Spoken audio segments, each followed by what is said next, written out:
Jubilee hills ఉప ఎన్నికలో గెలిచినటువంటి సోదరుడు నవీన్ యాదవ్ గారికి హృదయపూర్వకంగా శుభాకాంక్షలు తెలియజేస్తా ఉన్నాము. రైట్ ఫ్రమ్ ఎర్రగడ్డ టు షేక్పేట జూబ్లీ హిల్స్లో అనేక సమస్యలతో ప్రజలు సతమతమవుతూ ఉన్నారు. సివిక్ సిస్టమ్స్ అన్నీ కూడా డీఫంక్ట్ అయి ఉన్నటువంటి ఒక పరిస్థితుల్లో ఉన్నారు.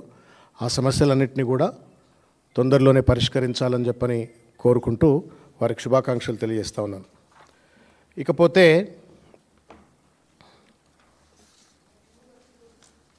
జూబ్లీ హిల్స్ ఉప ఎన్నికలో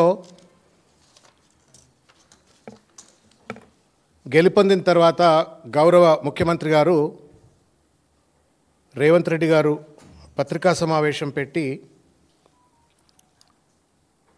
తానేదో ఘనమైనటువంటి ఒక విజయం సాధించినట్లు,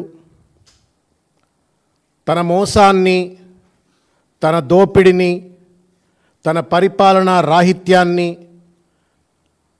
సహించి కూడా ప్రజలు ఆయనను నిలబెట్టి గెలిపించినట్లుగా భావిస్తూ ఒక అహంకారపూరితమైనటువంటి ఒక వ్యాఖ్యలు చేసినట్టు ఒక విషయాన్ని ఖండిస్తూ ఈ పత్రికా సమావేశాన్ని నిర్వహిస్తూ ఉన్నాం. జూబ్లీ హిల్స్ గెలుపు రేవంత్ రెడ్డి పరిపాలనకు ప్రజామోదం కాదు. ఉప ఎన్నికలలో అధికార పార్టీ గెలవడం సర్వసాధారణమైనటువంటిది. అనేక ఉప ఎన్నికలు జరిగినప్పుడు ప్రతిపక్షంలో ఉన్నటువంటి ఒక కాంగ్రెస్ పార్టీకి, అది మునుగోడులో కానీ లేకపోతే హుజూరాబాద్లో కానీ దుబ్బాకలో కానీ డిపాజిట్లు రాకుండా ఓడిపోయినటువంటి ఒక పరిస్థితి. గ్రేటర్ హైదరాబాద్ ఎన్నికలు జరిగినప్పుడు కేవలం 2 కార్పొరేట్లు గెలుచుకొని అన్నిట్లో దాదాపు 148 సీట్లలో డిపాజిట్లు కోల్పోయినటువంటి ఒక పరిస్థితిని రేవంత్ రెడ్డి గారు గుర్తెరిగి ఎగిరెగిరి పడకుండా కొంత హుందాగా మాట్లాడితే బాగుంటుందని చెప్పని భావిస్తూ ఉన్నాం. గెలుపులో ఓటమిలో హుందాతనంగా ఉండవలసినటువంటి ఒక అవసరం ఉంటుంది నాయకుడికి, ఎవరికైనా సరే, మరి ముఖ్యంగా పెద్ద పెద్ద కుర్చీల్లో కూర్చున్నటువంటి వాళ్లకు. తానేదో శుద్ధపూస అయినట్టు, తన ప్రభుత్వం అంతా ప్రజాస్వామ్యబద్ధంగా రాజ్యాంగబద్ధంగా ఎన్నికల్లో ప్రచారం చేసినట్టు, ప్రజలు మెచ్చి నచ్చి ఓట్లేసినట్టుగా రేవంత్ రెడ్డి గారు శుద్ధ పూస పలుకులు మాట్లాడుతూ ఉంటే నవ్వాలనో ఏడవాలనో అర్థం కాల. దాదాపు పిసిసి అధ్యక్షుడు, 15 మంది మంత్రులు, 10 మంది ఎంపీలు, 60 మంది ఎమ్మెల్యేలు, ఏఐసిసి ప్రధాన కార్యదర్శి, కార్యదర్శులు, కార్యకర్త నుండి డీజీపీ వరకు పోలీసులు, ఎన్నికల సిబ్బంది అందరూ కుమ్మక్కైపోయి ఇంతమంది కలిసి భర్త కోల్పోయినటువంటి ఒక మహిళ మీద అనేక దాష్టికాలకు పాల్పడి, బీఆర్ఎస్ పార్టీ కార్యకర్తలపైన అనేక దాష్టికాలకు పాల్పడి 200 కోట్ల రూపాయలు పైచిలకు ఖర్చు పెట్టి వాటిపైన కూడా విశ్వాసం లేకుండా గెలుపు సాధ్యం కాదని తెలిసిన తర్వాత ఎంఐఎంను కాళ్ళ వేళ్ళబడి ఎంఐఎం శాసనసభ్యులను, కార్పొరేటర్లను పట్టుకొచ్చి బోగస్ ఓటర్లతో గెలిచిన తర్వాత కూడా తానేదో గెలిచినట్టు, అదేదో రిఫరెండం అయినట్టు, ఆయన ప్రభుత్వం అంతా కూడా అద్భుతంగా ఉందని చెప్పని ప్రజలు సర్టిఫికేట్ ఇచ్చినట్టుగా ఆయన జబ్బలు దరుచుకుంటుంటే నవ్వాలనా ఏడవాలనా అర్థం కానటువంటి ఒక పరిస్థితి. ఇది ప్రజలకు అర్థమైంది. పాత బస్తీలోనో, బీహార్లోనో, ఉత్తరప్రదేశ్లోనో, రాయలసీమలోనో జరిగేటువంటి ఒక rigging, bogus voting, booth capturing, booth ఏజెంట్లను బెదిరించినటువంటి ఒక వైనం జూబ్లీ హిల్స్, హైదరాబాద్ నడిగడ్డ అయినటువంటి ఒక జూబ్లీ హిల్స్కి పట్టుకొచ్చి మళ్ళా తను రాజ్యాంగబద్ధంగా గెలిచినట్టుగా నాటకాలు చేస్తున్నటువంటి ఒక వైఖరిని తీవ్రంగా ఖండిస్తూ ఉన్నాం. వాస్తవానికి ఎన్నిక, జూబ్లీ హిల్స్ ఎన్నిక రేవంత్ రెడ్డి గారికి జీవన్ మరణ సమస్య ఇది. అందుకే బీజేపీ వాళ్ళతో కుమ్మక్కైండు, ఎన్నికల కమిషన్తో కుమ్మక్కైండు, పోలీసులతో కుమ్మక్కైండు, అసదుద్దీన్ ఓవైసీ, అక్బరుద్దీన్ వారి లాంటి వాళ్ళతో కాళ్ళబేరానికి వచ్చి ఇవాళ వాళ్ళతో బోగసోటింగ్ చేయించుకొని ఇవాళ ఈ ఎన్నిక గెలిచి జబ్బలు జరుచుకుంటూ ఉంటే దయ్యాలు వేదాలు వల్లించిన ఒక పరిస్థితి. జీవన్మరణ సమస్య ఎందుకు అంటున్నాను అంటే, ఈ పదవి ఈ ఎన్నిక కనుక ఓడిపోయి ఉంటే అనలిస్ట్లో కానివ్వండి, లేకపోతే ఢిల్లీలో ఉన్న సర్కిల్స్లో అందరిలో కూడా ఒక మాట ఏంటంటే, ఈ ఎన్నిక ఓడిపోతే రేవంత్ రెడ్డి పదవి ఊడిపోతుంది, ముఖ్యమంత్రి పదవి ఊడిపోతుంది అని చెప్పని తెలిసి ఎన్ని అడ్డమైనటువంటి ఒక దొడ్డిదారులు దొక్కాలనో అన్ని అడ్డమైన దొడ్డిదారులన్నీ దొక్కి ఈ ఎన్నిక గెలిచినటువంటి ఒక విషయాన్ని గుర్తు చేస్తూ ఉన్నాము. ఇంకొక విషయం ఏంటంటే, చాలా సర్వేలు మీరు కూడా చూసుంటారు, మీడియా మిత్రులు చూసుంటారు, సోషల్ మీడియాలో కూడా సర్క్యులేట్ అయినట్టు ఒక సర్వేలు చూసుంటారు. రేవంత్ రెడ్డి నేతృత్వం వహిస్తున్నటువంటి ఒక కాంగ్రెస్ పార్టీ ప్రాబల్యం కంటే నవీన్ యాదవ్కు ప్రాబల్యం ఎక్కువ ఉండే. Percentage of people acceptance was more for Naveen than Congress party and Revanth Reddy. మళ్ళీ అదేదో నేను గెలిచినా అని చెప్పని ఆయన భుజకీర్తులు తగిలించుకొని ఆయన జబ్బలు దరుచుకుంటా ఉంటే ప్రజలను మభ్యపెట్టినట్టు కాదా అని చెప్పని సూటిగా వారిని ప్రశ్నిస్తున్న పరిస్థితి. ఒకవేళ నిజంగానే గనక ఆయన నేతృత్వంలో పనిచేస్తున్న కాంగ్రెస్ ప్రభుత్వానికి, కాంగ్రెస్ పార్టీకి బలం ఉన్నట్టయితే మొన్న 23 ఎన్నికల్లో ఓడిపోయిన అజరుద్దీన్కి ఎందుకు టికెట్ ఇవ్వలే? అజరుద్దీన్ ఎందుకు అభ్యర్థిగా పెట్టలే? ఎంఐఎం పార్టీ నుండి ఓడిపోయినటువంటి ఒక నవీన్ యాదవ్ గారికి తీసుకొచ్చి నువ్వు టికెట్ ఇచ్చినావు తప్ప నీ సొంత పార్టీలో ఓడిపోయినటువంటి ఒక అభ్యర్థికి టికెట్ ఇవ్వలేదంటే నీ పార్టీ గెలుస్తుంది అనేట నమ్మకం రేవంత్ రెడ్డికే లేదు. సేమ్ థింగ్ హ్యాపెండ్ కంటోన్మెంట్లో కూడా గట్లనే. బీజేపీ అభ్యర్థి అయినటువంటి గణేష్ను పట్టుకొచ్చి టికెట్ ఇచ్చిండు తప్ప పాప మా వెన్నెలమ్మ మా గద్దరను వాడుకున్నాడు. మా గద్దరను ఊరూరు తిప్పిండ్రు, మీటింగ్లు తిప్పిండ్రు, ఆయనతో ప్రచారాలు చేయించుకున్నారు. ఆయన బిడ్డకు టికెట్ ఇచ్చినట్టే ఇచ్చి ఓడిపోయిన తర్వాత మళ్ళీ అధికారంలోకి వచ్చినాక ఎన్నిక పెడితే ఎవరికి ఇవ్వాలన్న టికెట్ మీరు చెప్పురి, గుడ్డమే చేయబెట్టుకొని చెప్పురి. గద్దరన మీద గౌరవం ఉన్నట్టయితే, రేవంత్ రెడ్డికి ఆయన అధికారం మీద, ఆయన ప్రజామోదం మీద కనుక నిజమైన విశ్వాసం ఉన్నట్టయితే వెన్నెల గారికి సీట్ ఇవ్వాలా? వెన్నెల గారికి సీట్ ఇవ్వలే. గణేష్ అని చెప్పని బీజేపీలు ఉన్నారని పట్టుకొచ్చి టికెట్ ఇచ్చిండు. ఇక్కడనేమో అజరుద్దీన్ ఒక మైనారిటీ సెలబ్రిటీని టికెట్ ఇవ్వకుండా ఆయనను పక్కకు పెట్టి నవీన్ ఎంఐఎం క్యాండిడేట్ను పట్టుకొచ్చి టికెట్ ఇచ్చిండ్రు. అంటే సొంత పార్టీలో ఉన్నటువంటి వాళ్ళందరినీ ఖతం చేస్తూ అటు బీజేపీ ఎంఐఎం వాళ్ళతో కొమ్ము కాస్తూ ఇవాళ టికెట్లు పంచి అదేదో దొడ్డిదారిన గుడ్డి దెబ్బ గెలిచినట్టు గెలిస్తే దాన్ని కూడా ఇవాళ ఆయన గొప్ప అని చెప్పుకునేటువంటి ఒక ప్రయత్నం చేస్తూ ఉన్నారు. ఇది కాంగ్రెస్ రేవంత్ రెడ్డి గెలుపు కాదు, ఇది నవీన్ యాదవ్ గెలుపు. You have to accept it. ఇంత బోగస్ ఓటింగ్ జరిగినా, ఇంత జరిగినప్పటికీ కూడా ఇది నవీన్ యాదవ్ గెలుపు. ఇది దానికి నేను గెలిచినా నా మోసాలన్నీ తూచైపోయినాయి, నా దోపిడంతా తూచైపోయింది, నా అవినీతి అంతా తూచైపోయింది, నా పథకాల అమలును చేయకపోయినా కానీ ప్రజలు నన్ను మెచ్చిండ్రు అని చెప్పని రేవంత్ రెడ్డి అనుకుంటే పిల్లి కళ్ళు మూసుకొని పాలు తాగినట్టు ఉంటుంది తప్ప ఇంకొకటి కాదన్నట్టు ఒక విషయాన్ని నేను గుర్తు చేస్తూ ఉన్నాను. ఓడిపోగానే ఏందేందో మాట్లాడినాడు. 10 సంవత్సరాల అధికారంలో ఉన్న పార్టీ బీఆర్ఎస్ పార్టీ. నువ్వు 10 సంవత్సరాల అధికారంలో లేవు. పార్టీలు గెలుస్తాయి, ఓడిపోతాయి, మళ్ళా గెలుస్తాయి, మళ్ళా ఓడిపోతాయి. This is a continuous process. అంత మాత్రం చేత హరీష్ రావు గారి పైన దాడి, కేటీఆర్ గారి పైన దాడి, కేసీఆర్ గారు ఆరోగ్యం బాగాలేదని చెప్పని ఏది పడితే అది చిల్లరమల్లరగా మాట్లాడి మళ్ళీ మీడియా వాళ్ళని బెదిరించుడు, అదిరిచ్చుడు, ఎకసెక్కాలాడు. ఇదేం ముఖ్యమంత్రి పద్ధతి అండి? నువ్వు ఓడిపోలే కొడంగల్లా, మల్కాజిగిరి పార్లమెంట్ సభ్యుడిగా నువ్వు ఎన్ని కార్పొరేటర్లు గెలిచినావు చెప్పబ్బా? నేను కూడా కాంగ్రెస్లో ఉన్నప్పుడు మొత్తం 150 డివిజన్లలో పరమేశ్వర్ రెడ్డి, సోమశేఖర్ రెడ్డి ఆ ఇద్దరు స్వయం ప్రకాశిత లీడర్లు. వాళ్ళిద్దరు నీ వల్ల కాదు వాళ్ళు గెలిచింది, వాళ్ళ వల్లనే వాళ్ళు గెలిచిండ్రు. పవర్ఫుల్ లీడర్లు వాళ్ళిద్దరు, వాళ్ళు గెలిచిండ్రు. నీ సొంత పార్లమెంట్లో 44 సీట్లుంటే మొత్తానికి మొత్తం ఓడిపోతావు, డిపాజిట్లు రావు. నువ్వు వచ్చి మళ్ళీ వాళ్ళ గెలుపు గురించి అందుకే ఏమంటా ఉన్నానంటే, ఒక గెలుపును చూసి వాపును చూసి బల్పు అనుంటుందనే ఒక విషయాన్ని గుర్తు చేస్తూ ఉన్నాను. అసదుద్దీన్ అక్బరుద్దీన్ కాళ్ళు మొక్కి సంజయ్తో కుమ్మక్కై, బండి సంజయ్తో కుమ్మక్కై బీజేపీ ఓట్లన్నీ బీఆర్ఎస్కు ట్రాన్స్ఫర్ చేయించుకొని దానికి తోడుగా మళ్ళా పాత బస్తీల నుండి బోగస్ ఓటింగ్ చేయించి గెలిచిన పెద్ద మనిషి. బీఆర్ఎస్ ఓట్లన్నీ కాంగ్రెస్కు,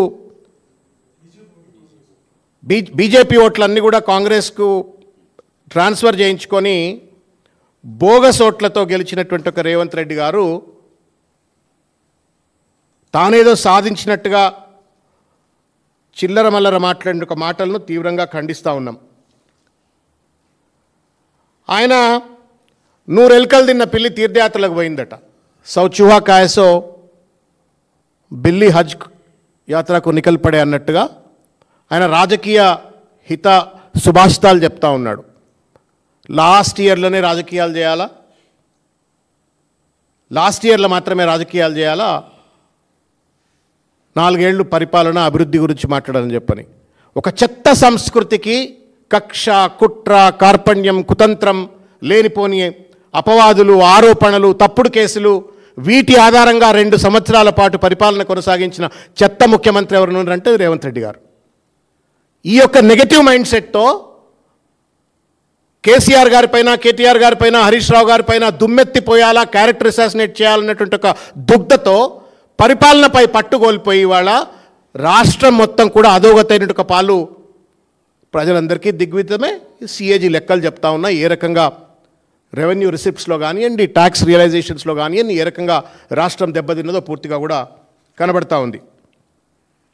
ఆయన అనుకుంటా ఉన్నాడు ఇవాళ కేటీఆర్ గారు, హరీష్ రావు గారి మధ్యన పంచాయతీలు ఉన్నాయి, ఈయన కుర్చీ కోసం ఆయన కుర్చీ కోసం ఈయన కొట్లాడుతున్నాడు అని చెప్పండి.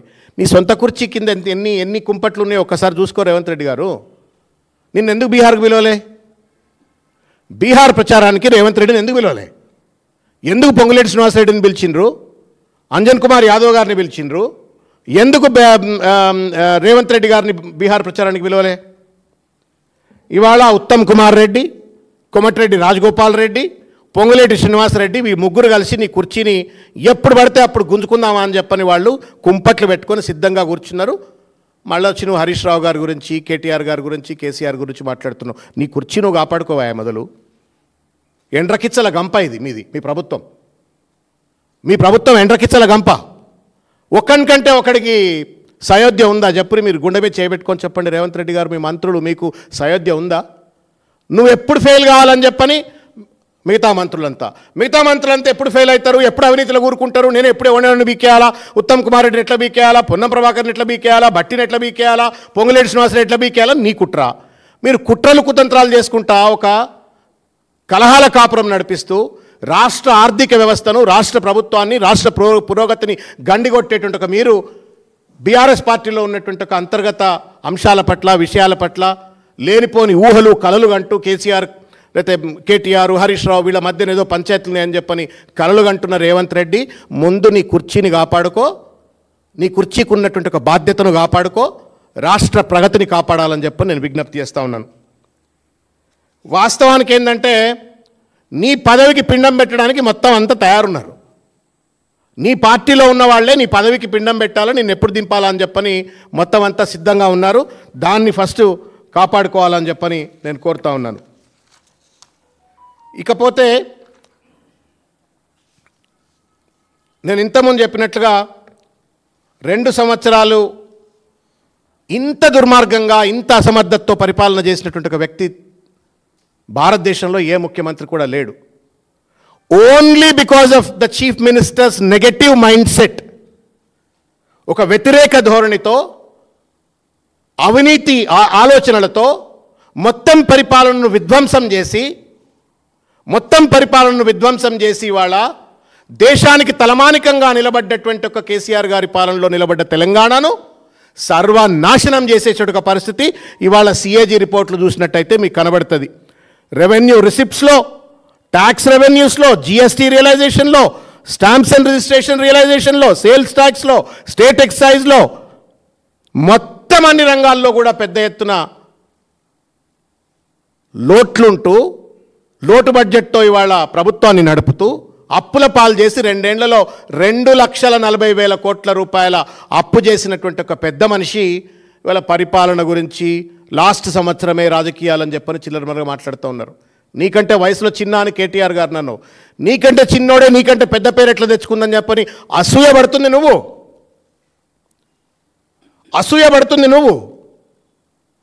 ఆయన అంటా ఉన్నాడు హరీష్ రావు గారు అసూయ తగ్గించుకోవాలా, కేటీఆర్ గారు అహంకారం తగ్గించుకోవాలని చెప్పని.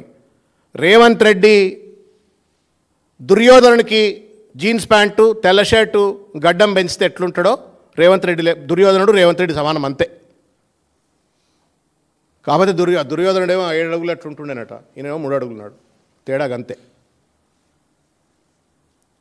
ఒక్క మాటన్నా అహంకారం లేకుండా మాట్లాడతాడా, ఎకసెక్కాలు లేకుండా మాట్లాడతాడా? అసూయ అనే అంగి దొడుక్కొని, అహంకారం అనే లాగు దొడుక్కొని, అవినీతి అనే బ్రాండెడ్ బూట్లు వేసుకున్నటువంటి ఒక పెద్ద మనిషి రేవంత్ రెడ్డి. నేను ఈ మాట ఏదో కోపంతో అంటలే, నరనరాన ఆధిపత్య అహంకారంతో విర్రవీగుతూ ఇవాళ రేవంత్ రెడ్డిదే ఓర్వలేని గుణం. నేను ఓర్వలేని గుణం ఏందనేది మీకు చెప్తాను. మీకు తెలుసు కదా, ఉత్తమ్ కుమార్ రెడ్డి పీసీసీ ప్రెసిడెంట్ ఉన్నప్పుడు పార్టీలో జాయిన్ అయ్యిండు. జాయిన్ అయిన తర్వాత ఎప్పుడన్నా ఉత్తమ్ కుమార్ రెడ్డిని ఓర్చిండా, సహించిండా? ఉత్తమ్ కుమార్ రెడ్డి మీదనే సోషల్ మీడియా గురించి మాట్లాడుతుండు. కేటీఆర్ గారు social media, BRS party social media గురించి. నువ్వేం శుద్ధ పూసవయా? Separate social media cells dens నడుపుకుంటా, నువ్వు సెల్స్ డెన్స్ నడుపుకుంటా. ఉత్తమ్ కుమార్ రెడ్డి నా పైననే, నా పార్టీ వాళ్ళే కేసులు పెడుతుండ్రు, అది కూడా రేవంత్ రెడ్డి, సునీల్ కనుగోలు ప్రేరేపితం అని చెప్పని కేసులు పెట్టినటువంటి ఒక విషయం ఒక్కసారి గుర్తు చేసుకో. ఉత్తమ్ కుమార్ రెడ్డిని సహించలా, కోమటిరెడ్డి రాజగోపాల్ను సహించలా, బట్టి విక్రమార్కను సహించలా, ఆఖరికి పాప మా తల్లి Meenakshi Natarajan, she's a very honest lady. Meenakshi Natarajan గారు కొంత వీళ్ళు చేస్తున్న అడ్డమైన పనులను తప్పు అని చెప్పనంటే పెద్ద పెద్ద పేపర్లలో బ్యానర్ ఐటములు రాయించిండ్రు, వాళ్ళ పేపర్లలో, ఇంగ్లీష్లో, తెలుగులో. ఆమె ఎక్కువ తక్కువ ఇన్వాల్వ్ అవుతుంది, అందులో ఏలు పెడుతుంది, ఇంట్లో ఏలు పెడుతుంది అని చెప్పని రాసి ఆమెను మూలకు పెట్టే ప్రయత్నం చేసిండు. అంటే నువ్వు ఉత్తమ్ను సహించవు, బట్టిని సహించవు, రాజగోపాల్ రెడ్డిని సహించవు, మీనాక్షి నటరాజన్ సహించవు. నదీం జావేద్ అని ఉంటుండే ఒక ఆయన, నదీం జావేద్ అని ఉండే ఒక ఆయన ఏఐసిసి సెక్రటరీగా వచ్చిండు. ఆయన ఏఐసిసి మైనారిటీ విభాగానికి ప్రెసిడెంట్ ఉండే. ఓర్వలేక, ఎందుకంటే నికార్సైనోడాడు, గట్టైన ఆయన, ఉత్తరప్రదేశ్ ఆయన, గట్టోడు. ఓర్వలేక ఆయన ట్రాప్ చేసి ఒక ఇల్లీగల్ కేసులలో ఇరికిచ్చి బదనాం చేసి బయటికి పంపిన చరిత్ర రేవంత్ రెడ్డి గారిది. ఇట్లా అసూయకు బ్రాండ్ అంబాసిడర్ రేవంత్ రెడ్డి గారు, అహంకారానికి బ్రాండ్ అంబాసిడర్ రేవంత్ రెడ్డి గారు. అనుముల అంటేనే అసూయ, అనుముల అంటే అహంకారం, అనుముల అంటే అవినీతి, అనుముల అంటే అబద్ధాలు. నువ్వు వచ్చి మళ్ళీ ఏదో సత్యగురుగి లెక్క రేవంత్ రెడ్డి గారు మాట్లాడుతూ ఉంటే బాధ కలుగుతూ ఉంది. భాష గురించి ఏం భాష అండి? కోమటిరెడ్డి వెంకటరెడ్డిని హోంగార్డ్ అన్నది అహంకారం కాదా? రాజగోపాల్ రెడ్డి గారిని నీచ్ కమీనే కుత్తే అన్నది అహంకారం కాదా? పొన్నాల లక్ష్మయ్య గారిని చావుకొచ్చిండు ముసలోడు అని చెప్పని అన్నది అహంకారం కాదా? నకరికల్ ఎమ్మెల్యేను వీరేశంను పట్టుకొని లాగులిప్పి పిర్రల మీద చింతబరగలతో కొట్టాలా అన్నది అహంకారం కాదా? షాద్నగర్ ఎమ్మెల్యేను శంకర్ను పట్టుకొని, ఒక రజక కులస్తుని పట్టుకొని బట్టలుత్తుకుంటానికి నేను ఎమ్మెల్యే చేసిన అని చెప్పడం కుల ఉన్మాదం అహంకారం కాదా? వాకిటి శ్రీయర్ గారిని చేపలు పట్టుకుంటోని నేను మంత్రి చేసిన అని చెప్పనటం అహంకారం కాదా? సిరాజుద్దీన్ అనేటువంటి ఒక ఇంటర్నేషనల్ ఎక్లైమ్డ్ క్రికెటర్ను పట్టుకొని చదువురానోని నేను డిఎస్పీ చేసిన అని చెప్పనటం అహంకారం కాదా? మీడియాను పండబెట్టి తొక్కుతా, నారదీస్తా, ఎవరిని పడితే వాళ్ళని ముడిమిద్దంతా, లాగులిప్పి కొడతా, బట్టలిప్పి కొడతా, ఇది అహంకారం అంటారా, అసూయ అంటారా, లేకపోతే శుద్ధపూస లక్షణాలు అంటారా? మీరన్నా చెప్పండి. ఇక మళ్ళీ హరీష్ రావు గారికి అహంకారం ఉంది, అసూయ ఉంది, కేటీఆర్ గారికి అహంకారం ఉంది అని చెప్పని మాట్లాడుతూ ఉన్నారు. పిల్లలు అడుగుతున్నారు లాగుల తొండలు ఏంటివి అని చెప్పని పిల్లలు అడుగుతున్నారు. ఏంది లాగుల తొండలు అని చెప్పని? ఎందుకంటే నిజాం కాలం జమానా, టార్చర్ అవన్నీ వీళ్ళకి తెలియవు కదా. లాగుల తొండలు అంటే ఏంటి అసలు, ఇది తిట్టేంది అని అడుగుతున్నారు. పేగులు మెడలేసుకుంటే అంటే ఎట్లేసుకుంటారు? ఇది రేవంత్ రెడ్డి గారి యొక్క భాష వైఖరి. ఆయన మళ్ళీ ఇవాళ వారి యొక్క గొప్పతనాన్ని చూసి గెలిపించిండ్రు అని చెప్పని పెద్ద మనిషి మాట్లాడుతుంటే నవ్వాలనా ఏడవాలనా అర్థం కానటువంటి ఒక పరిస్థితి. మీరు ఆ పత్రికా సమావేశం చూసుంటారు. బీజేపీ గురించి బాధపడుతున్నాడా, బీజేపీ ఆయనతో కుమ్మక్కయిందని చెప్పని లోపల సంతోషపడుతున్నా అర్థం కావట్లే.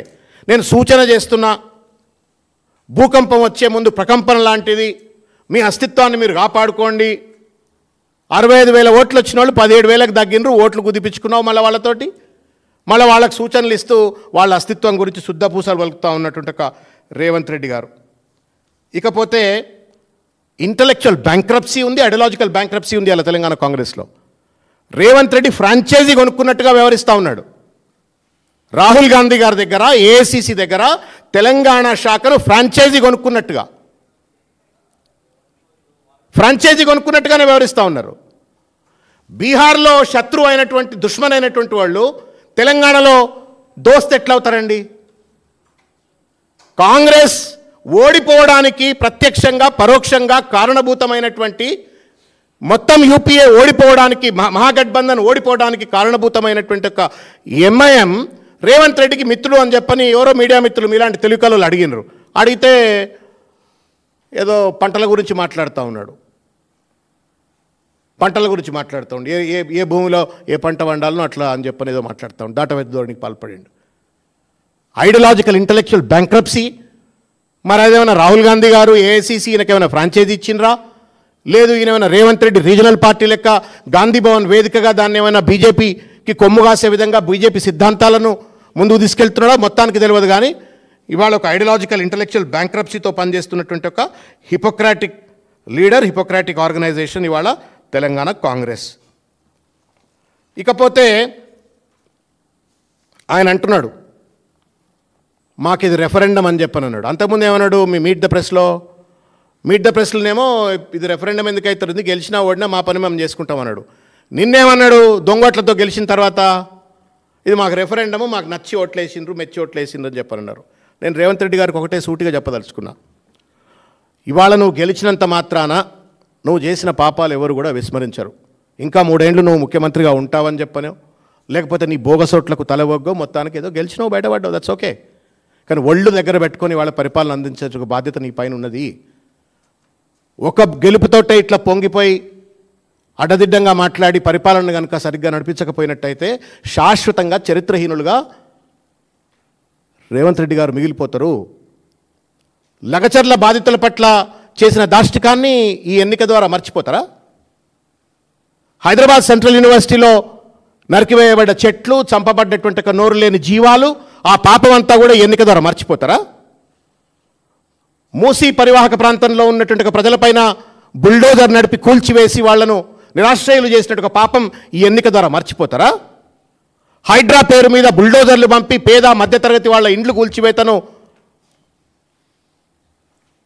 మర్చిపోతారా ఈ ఎన్నిక ద్వారా? గ్రూప్ 1 ఎగ్జామ్ సరిగ్గా నిర్వహించకుండా చేతగానితనాన్ని ఈ ఎన్నిక ద్వారా నిరుద్యోగులంతా మర్చిపోతారా? జీవో 29 ద్వారా బీసీ ఎస్సీ ఎస్టీల నోళ్లలో మన్నుగొట్టి వాళ్ళ జీవితాలను ఛిద్రం చేసినట్టు ఒక పాపం ఈ ఎన్నిక ద్వారా, ఈ గెలుపు ద్వారా మర్చిపోతారా? జీవో 46 అనేటువంటి దాన్ని పరిష్కరిస్తా అని చెప్పని నమ్మించి వంతెన గురి చేసినటువంటి 1,00,000 మంది కానిస్టేబుల్ల ఉసురు ఈ ఎన్నిక ద్వారా తగలకుండా పోతుందా? 4,000 రూపాయల పెన్షన్ ఇస్తా అని చెప్పని ఆబగా మహిళల దగ్గర ఓట్లు దండుకున్నటువంటి ఇవ్వకుండా వాళ్ళను మోసం చేస్తున్న వైనం మర్చిపోతారా? మహిళలకు 2,500 రూపాయలు ఇస్తా అని చెప్పని మహాలక్ష్మి పథకం ద్వారా ఇవ్వకుండా మోసం చేస్తున్న వైఖరిని మర్చిపోతారా? షాదీ ముబారక్ తులం బంగారం ఇస్తా అని చెప్పని మోసం చేసిన వైనాన్ని మర్చిపోతారా? ఇట్లా చెప్పుకుంటూ పోతే రాసుకుంటే రామాయణం అంతా, వింటే భారతం అంతా. బీసీ బంధు లేదు, రైతు బంధు లేదు, ఫీ రియంబర్స్మెంట్ లేదు. బీసీ ఎస్సీ ఎస్టీ విద్యార్థులు చదువుకోవాలంటే, కాలేజీలకు పోవాలంటే ఇబ్బందికి పడుతూ ఉన్నారు. కాలేజ్ యజమానులు ఫీజులు అడుగుతుంటే ఈ పాపాలన్నీ మర్చిపోతారా? జాబ్ క్యాలెండర్ లేదు. 70,000 ఉద్యోగాలు ఇచ్చినా అని చెప్పని 10,000 ఉద్యోగాలు కూడా భర్తీ చేయకుండా 70,000 ఉద్యోగాలు ఇచ్చినా అని చెప్పని కేసీఆర్ గారు గుర్తించి నోటిఫికేషన్లు ఇచ్చి పరీక్షలు నిర్వహించిన దాన్ని నీ ఖాతాలో వేసుకుని చేస్తున్న మోసం మర్చిపోతారా అని చెప్పని నేను అడుగుతా ఉన్నాను. ఎన్ని పాపాలు, ఎన్ని మోసాలు చేసినావు నువ్వు? సీఎం రమేష్ గారికి కాంట్రాక్ట్ ఇచ్చి కమిషన్లు దండుకున్నటువంటిది ప్రజలు మర్చిపోతారా?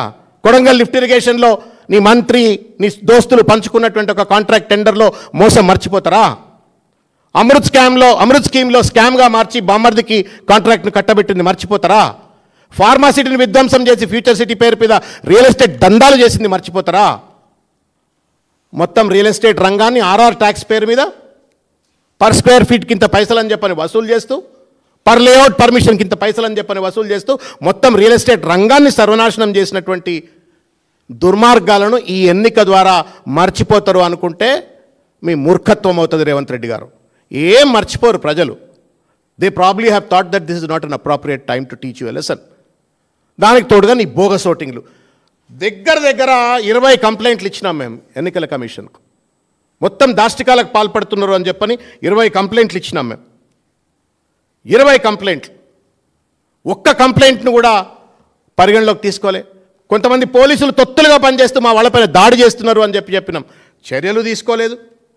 ఇట్లా మోసం చేసి అధికారంలో గెలిచి అదేదో ఆయనను చూసి ఓట్లేసిండ్రు అని చెప్పని రేవంత్ రెడ్డి గారు కలలు అంటే అవి కలలుగా మిగులుతాయి. మేము ఒకటే విజ్ఞప్తి చేస్తూ ఉన్నాం. కేసీఆర్ గారు కొట్లాడి తెలంగాణ తీసుకొచ్చినటువంటి ఒక తెలంగాణను బాధ్యతగా అన్ని రంగాలలో సమగ్రమైనటువంటి ఒక సమతుల్యమైన అభివృద్ధి సాధించి దేశంలో నెంబర్ 1గా పెట్టినరు. ఇవాళ నీ పరిపాలనలో మళ్ళీ అధోగతి పాలవుతున్నది. 20 ఏళ్ళు వెనక్కి తీసుకుపోయినరు రేవంత్ రెడ్డి గారు. దీన్ని కాపాడాలని చెప్పని కోరుతున్నా. చివరికి రాహుల్ గాంధీ గారి బీహార్ ఎన్నికలో बीजेपी के लाखों लोग खुलेआम अलग अलग राज्यों में धूम कर वोट डालते हैं और इस चोरी को छुपने के लिए सारे सबूत मिटा दिए जाते हैं. बीजेपी और इलेक्शन कमीशन मिलकर खुलेआम वोट चोरी कर रहे हैं. लोकतंत्र की हत्या అని చెప్పని ఆయన రాహుల్ గాంధీ గారు ట్వీట్ చేస్తారు.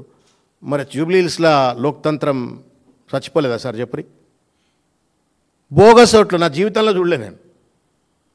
పెంగ్విన్ బర్డ్స్ వచ్చినట్టు వస్తున్నారు, దడ బూత్లకు ఎంటర్ అవుతున్నారు, ఓట్లు వేస్తున్నారు, వెళ్ళిపోతున్నారు.